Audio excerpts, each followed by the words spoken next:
The archival chamber hummed with a low, consistent thrum, a sound Blake had long since ceased to consciously register.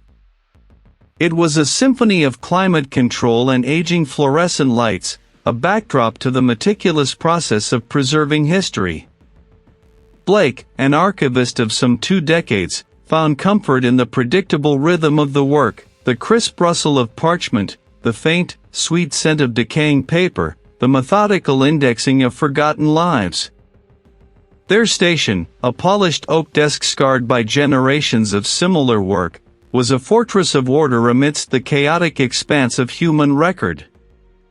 Today, however, the order felt fragile. It began with a minor deviation during the recataloguing of Section Gamma 7, a collection of miscellaneous donations deemed too insignificant for individual accession. Blake's gloved fingers, accustomed to the delicate touch required for brittle documents, encountered an anomaly. Tucked away beneath a stack of faded agricultural reports from the mid-20th century lay a small, unadorned wooden box. It was roughly 8 inches square, crafted from an unfamiliar dark wood, its surface smooth and featureless, devoid of clasps or hinges. It simply sat there, a silent, unassuming void in the otherwise overflowing shelves. Blake lifted it. It was heavier than its size suggested, possessing a density that felt almost unnatural. There was no inscription, no label, nothing to indicate its origin or contents. A quick scan of the Gamma 7 manifest yielded no entry for such an item. It was an orphan, an oversight. This alone was enough to pique Blake's professional curiosity. Every item in the archive, no matter how trivial, had a provenance. Placing the box carefully on the desk, he examined it under the focused beam of their task lamp. The wood seemed to absorb the light, reflecting little. As Blake's gaze lingered, a subtle shift occurred at the edge of their vision. The neatly stacked files on an adjacent shelf seemed to ripple, a momentary distortion of their straight lines. He blinked, attributing it to eye strain. The files were, of course, perfectly still. Odd, Blake murmured, the sound swallowed by the chamber's hum. A colleague, a younger archivist named Davies, passed by, pushing a trolley laden with incoming donations. "Find anything interesting, he?" Davies' voice was bright, oblivious. Blake turned, the box momentarily forgotten. Just an unlisted item. An old wooden box. Davies glanced at it, then shrugged. Probably just some personal effects someone forgot to claim. Happens. Davies continued down the aisle. He returned to the box. The distortion had not recurred. He ran a gloved finger over its surface. It was perfectly smooth, no seams, no discernible lid. It was a paradox, a box with no apparent opening. This contradiction, this defiance of expectation, was the first seed of unease. Blake spent the remainder of the afternoon attempting to locate any record of the box, consulting old acquisition logs and cross-referencing donor lists. Nothing. It simply did not exist within the archive's meticulously maintained records. This was not merely an oversight, it was an impossibility. Every item had a story, a path into the collection. This box had none. It was as if it had simply manifested. He found themselves returning to the box repeatedly, not to find an opening, but simply to observe it. As evening approached, the archive gradually emptied. Blake was alone. With a methodical precision that belied a growing tremor in their hands, he picked up the box again. This time, as their fingers closed around it, a faint pressure registered, not physical, but internal. It was as if the box was not merely a container, but a point of focus for something immense and unseen. The air around Blake felt thicker, more resonant. He dismissed it. Fatigue. Imagination. Yet, the subtle psychological erosion had begun. The meticulous order of Blake's world had been breached by a single, uncatalogued item. The quiet hum of the archive no longer offered comfort, it now seemed to vibrate with an unspoken tension, a prelude to something he could not yet comprehend. The following days became a focused, almost obsessive investigation. Blake isolated the box on a separate cart, away from other materials, as if its presence might contaminate the integrity of the archive. The initial anomaly, the absence of its record, had deepened into a profound mystery. He spent hours in the research section, poring over obscure texts on forgotten crafts, ancient locking mechanisms, esoteric symbols, searching for any clue that might explain the box's construction or purpose. "You're still on that box, Blake?" The supervisor, a man named Henderson, paused by his desk one afternoon, a stack of quarterly reports under his arm. "Is it really worth this much attention? We have a backlog." Blake looked up, eyes slightly bloodshot from lack of sleep. "It's peculiar, sir. I haven't been able to identify its origin. No seams, no discernible lid. It defies conventional joinery." He held it up, rotating it slowly. "It's perfectly smooth." Henderson peered at it, then tapped it with a knuckle. "Solid, I suppose. Just a block of wood, then. Perhaps a paperweight someone left behind." He shrugged, dismissing it. "Move it to the lost and found. We have more pressing matters." "I can't, sir," Blake stated, their voice firm despite the tremor beneath. "It feels significant." Henderson sighed. "Significance is in the eye of the archivist, But we need to prioritize. Dedicate your time to the new accessions." He walked away, leaving Blake with the silent, unyielding object. He ignored the directive.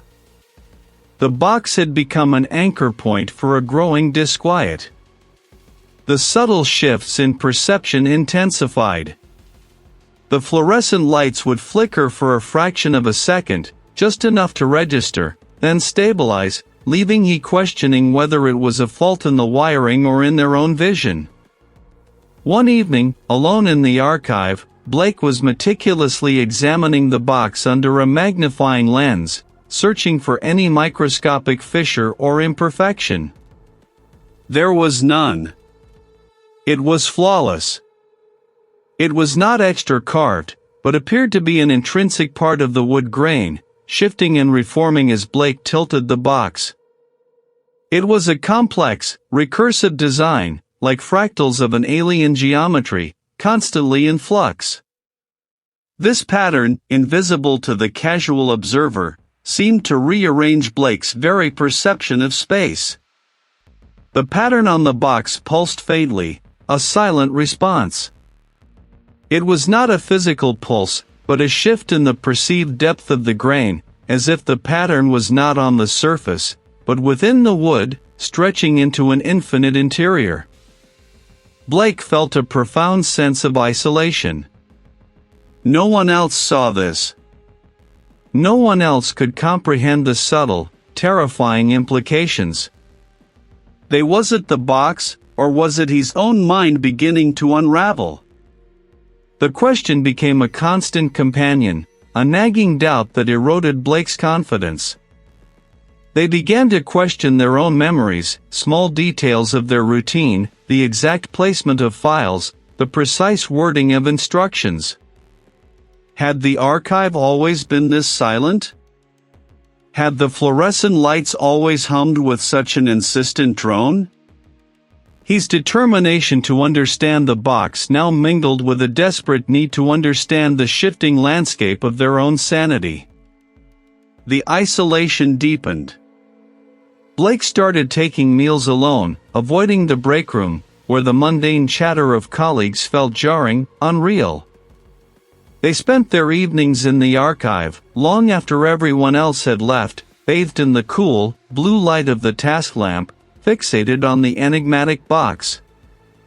The recursive pattern became clearer, more insistent.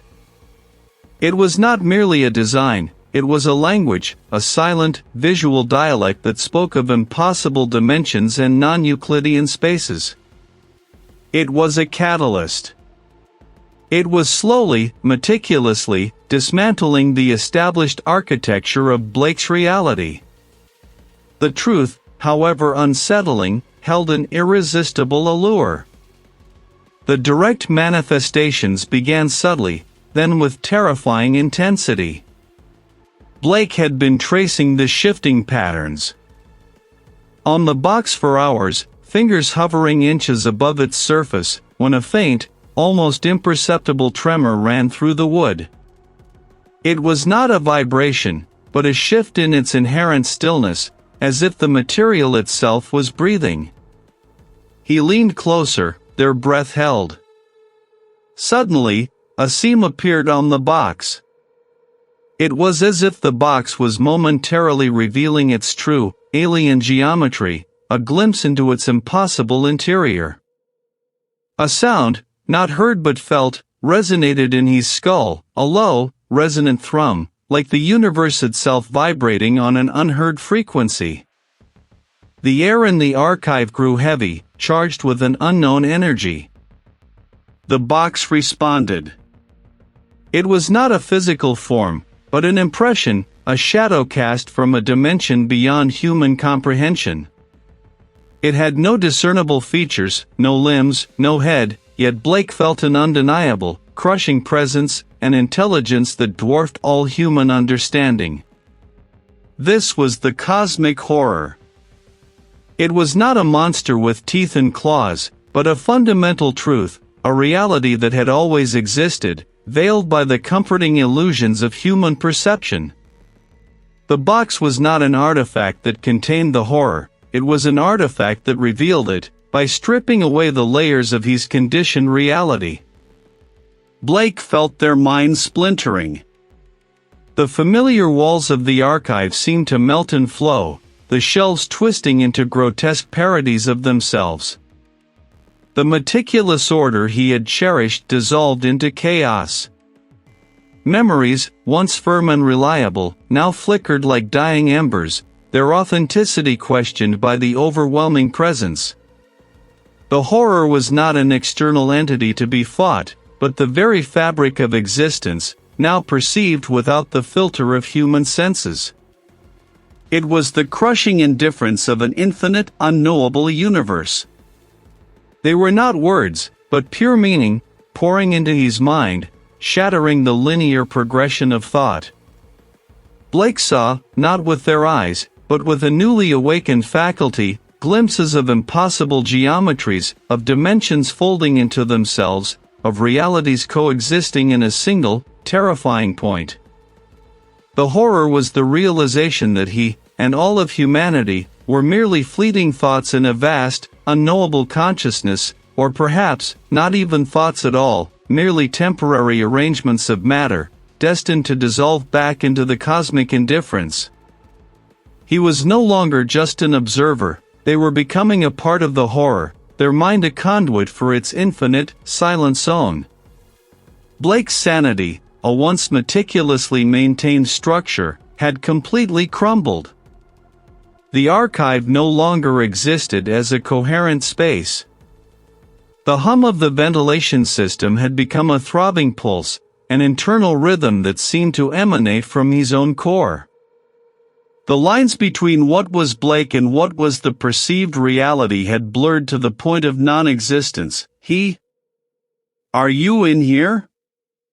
Henderson's voice, distant and distorted, cut through the cacophony of Blake's fracturing mind. The supervisor's face, when it appeared in the doorway, was a shifting mosaic of impossible angles, his features rearranging themselves with each blink of his eyes.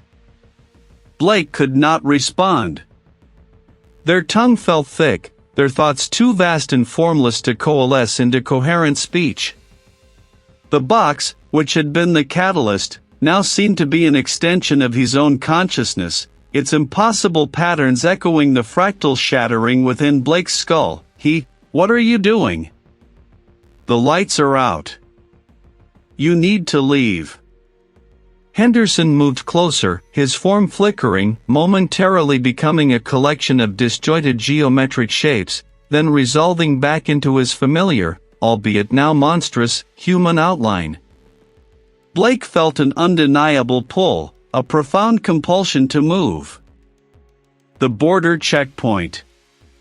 The thought surfaced from the depths of the overwhelming chaos, a single, clear directive. It was not a memory, but a sudden, intrinsic knowing. The checkpoint was not a destination, it was a threshold. He pushed past Henderson, who stumbled back, a look of confusion and alarm on his face. Blake! Wait! You can't just leave. But he was already moving, their steps steady despite the internal tempest. The streets outside were a kaleidoscope of sensory input.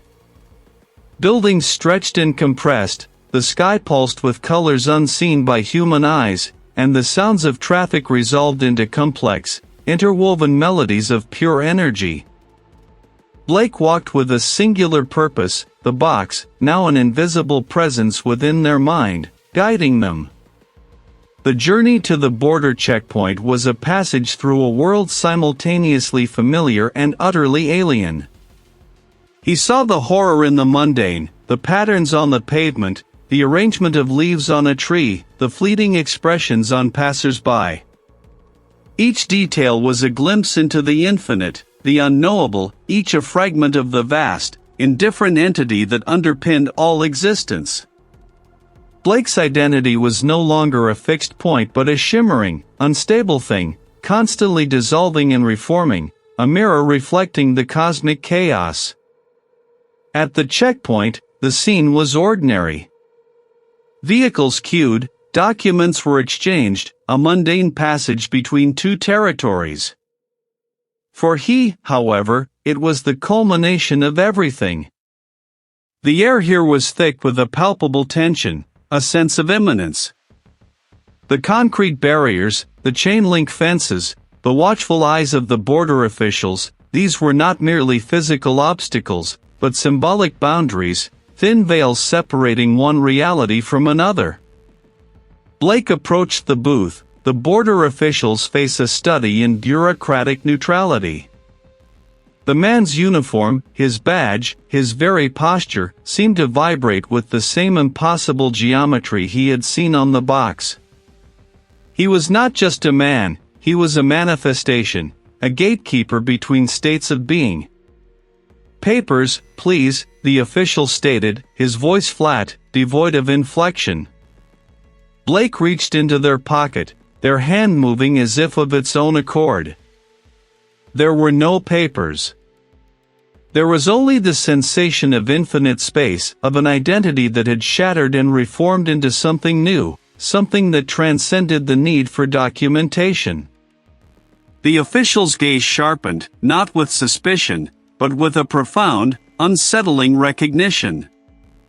His eyes, for a fleeting moment, seemed to hold the same ancient, unknowable patterns he had perceived in the box. The words were not a request, but a statement of inherent truth.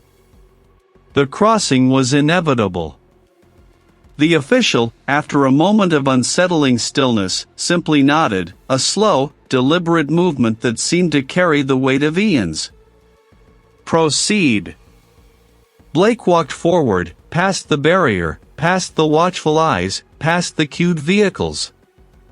The air on the other side of the checkpoint was identical, the road stretched out in the same manner, the landscape was indistinguishable. Yet, everything was profoundly different. The colors of the sky were no longer mere hues, they were vibrations, frequencies of an incomprehensible spectrum. He saw the patterns now, everywhere. The dust motes dancing in the sunlight were not random, they traced intricate, recursive geometries. Blake's identity, once a singular, defined construct, had dissolved completely. There was no longer he the archivist, the meticulous keeper of records. There was only perception, a vast, unbounded awareness that encompassed all that was and all that could be. Blake was no longer an individual observing the cosmic horror, he was the cosmic horror, or at least, a fragment of its infinite, indifferent consciousness. The wooden box, the catalyst, was gone. It had never been a physical object in the conventional sense, but a key, a focal point for the shift. Now, the entire world was the box, and Blake was inside, outside, and everywhere in between. He continued walking, one foot after the other, the rhythm of their steps echoing the silent pulse of the universe. They had crossed the border, not into another country, but into another reality. The horror was not an event that had ended, it was the fundamental state of being, now fully apprehended. The archivist had become the archive, a living repository of infinite, incomprehensible truths. The road stretched onward, seemingly endless, under a sky that throbbed with silent, alien light. Blake felt no fear, no joy, no sadness. Only a vast, crushing indifference.